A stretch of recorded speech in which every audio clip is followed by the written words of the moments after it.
మోకాళ్లలో గుజ్జును పెంచి నొప్పిని తగ్గించి సర్జరీని దూరం చేసే ఫ్రీడమ్ వాక్. Breaking news. రెండు తెలుగు రాష్ట్రాల నుంచి నలుగురికి కేంద్ర కేబినెట్ పదవులు.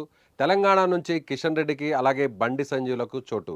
ఏపీ నుంచి రామ్మోహన్ నాయుడు, పెమ్మసాని చంద్రశేఖర్లకు ఈ పదవులు దక్కాయి. నేడు ప్రధానితో పాటు ప్రమాణ స్వీకారం చేయనున్న మంత్రులు.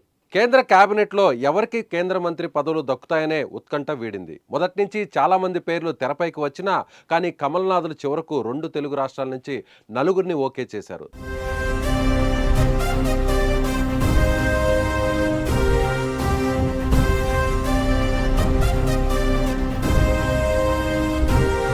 తాజాగా కేంద్ర కేబినెట్లో రెండు తెలుగు రాష్ట్రాల నుంచి నలుగురికి కేంద్ర మంత్రి పదవులు దక్కనున్నాయి. శ్రీకాకుళం నుంచి వరుసగా మూడోసారి ఎంపీగా గెలిచిన రామ్మోహన్ నాయుడుకు కేబినెట్ మంత్రి పదవి వరించింది. ఎంపీగా తొలిసారి గెలిచిన పెమ్మసాని చంద్రశేఖర్కు సహాయ మంత్రి పదవి ఇవ్వనున్నారు.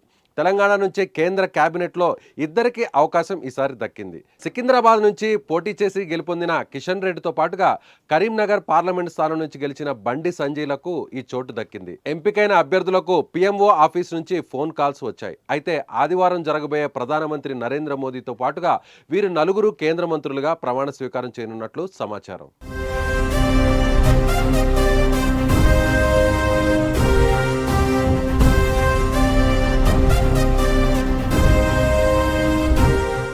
సుమన్ టీవీలో మీ పర్సనల్ అండ్ బిజినెస్ ప్రమోషన్స్ కోసం కింది నెంబర్కి కాంటాక్ట్ చేయండి.